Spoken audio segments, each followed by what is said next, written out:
e nella nostra regione in particolare dobbiamo dimostrare in modo chiaro che noi, cittadini del sud, musulmani, siamo in posizione capace di avviare un processo di democratizzazione, un processo che dà libertà nel suo spazio naturale come la terra. E senza andare verso il teoria di Fukuyama, alla fine della storia ovviamente abbiamo dimostrato in modo chiaro che siamo capaci di prendere il nostro destino in mano. Io volevo fare una ricerca sui manuali di storia, per esempio Italia, Francia, Spagna e 3 paesi del Maghreb. Cominciare da lì e fare un confronto per capire, per esempio, i manuali italiani rispetto a quelli spagnoli, rispetto a quelli francesi, tunisini, algerini, marocchini, che storia ci insegnano? Rilevare le differenze, le lacune, eccetera.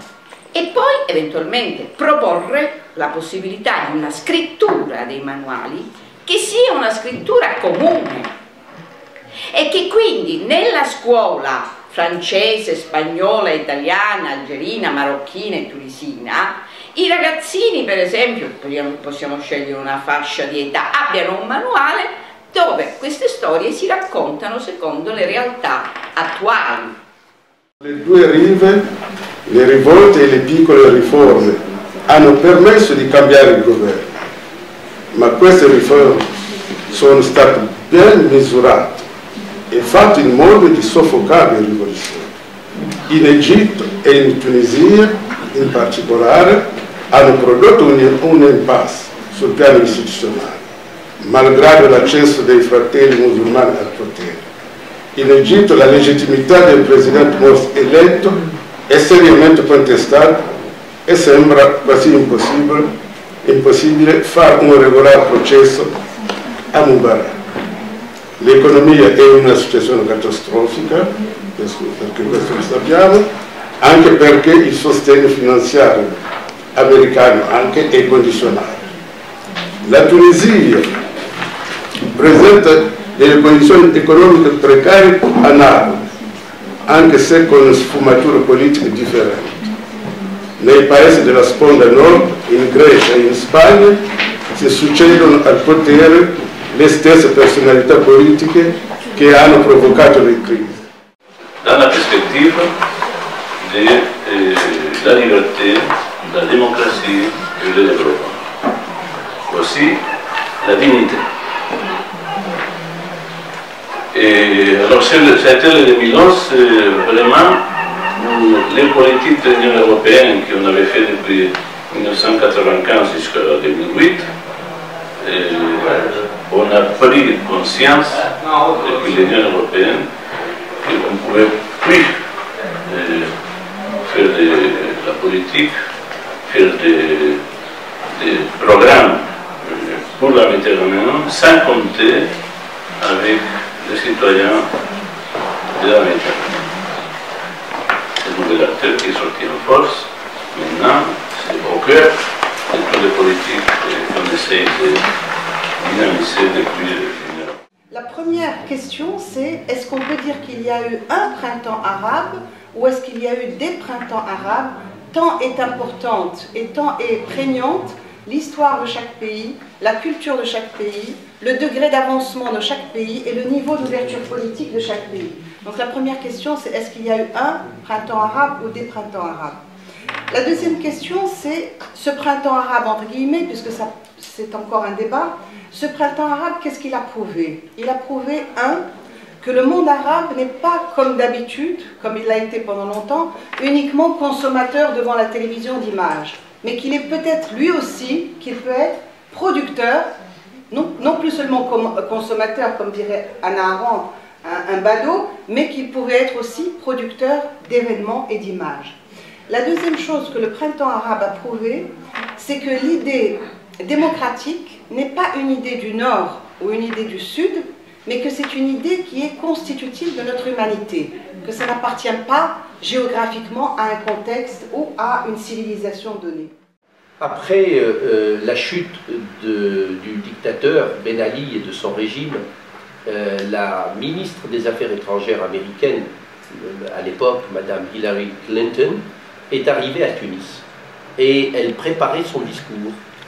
Et quelques conseillers de l'ambassade et quelques étudiants tunisiens étaient autour d'elle, et puis quelques Tunisiens ayant fait leurs études aux États-Unis, comme moi, j'étais en Californie, à Berkeley, et elle commençait à dire « Je viens vous saluer de la part de la plus grande démocratie au monde. » Et je lui ai dit « Non, madame, la plus grande démocratie du monde, c'est l'Inde. » Ah, elle a dit « Oui, c'est vrai. » Elle a dit donc « Je viens vous saluer de la part de la plus vieille démocratie du monde. » Je lui ai dit « Ah non, madame.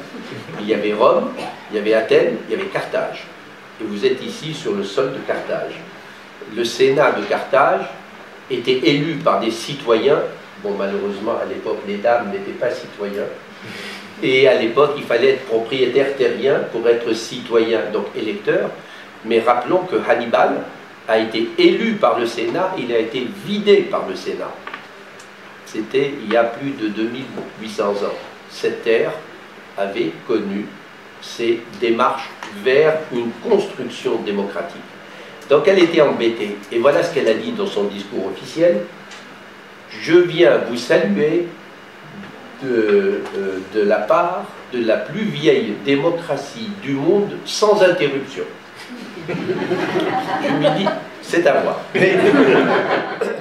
Nome esatto Istituto di Studi sulle Società del Mediterraneo, conduciamo ricerche socio-economiche sui paesi del Mediterraneo e pubblichiamo annualmente un rapporto che io ho messo in visione per i partecipanti alla commissione. I rapporti tra il mio istituto e il Dominique e Maria sono rapporti di lunga, diciamo, vecchia data che risalgono al periodo in cui tra l'altro Dominique è stato a capo di un progetto strategico molto importante del CNR, che è appunto un progetto sul sistema mediterraneo, ed è poi da questo progetto strategico che hanno avuto origine una serie di convegni itineranti ai quali il mio istituto ha partecipato e tra l'altro noi siamo anche finanziatori dell'ultimo volume della sessione del 2010 su Mondo Arabo, Europa tra conflitti e pace, che è in corso di pubblicazione presso l'Arma Stampa di Parigi.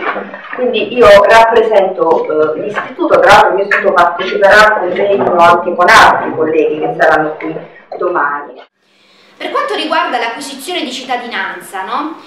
Tra il 1994 e il 2008, ecco, l'ammontare delle acquisizioni di cittadinanza si è più che decuplicato, passando da poco meno di 5.000 ad oltre 53.000, e circostanza di maggior rilievo che la loro incidenza rispetto al totale della presenza straniera è, seppur con alterne vicende passate, dallo 0,78 del 1994 all'1,38 del 2008. Quindi ci si chiede a questo punto quanti anni dovranno passare perché la presenza straniera in Italia diminuisca, in quanto le ulteriori acquisizioni di nazionalità saranno maggiori del saldo tra nuovi arrivi ed estromissioni, dovuta sia ai ritorni in patria sia ai decessi e all'emigrazione all'estero dei cittadini stranieri. È semplicissimo imparare lo Modern Standard Arabic guardando il telegiornale, perché così uno lo ascolta e lo legge insieme. Le rivoluzioni arabe sicuramente hanno fatto la differenza, perché mentre prima era facilissimo, era Kala Rais, Anan Rais, Dhahaba Rais, Ila Jazirat, tutto così, era fantastico, perché se non era il Rais era il Malik, e se non era il Malik era il Wazir, e se non era il Wazir, insomma, comunque Makar il-Hukuma, Kasr Giumoria, bellissima, utile, veramente. Se i politici sapessero quanto sono strateghi per insegnare la lingua araba sarebbero contenti. Comunque, questa è una battuta spiritosa, ovviamente.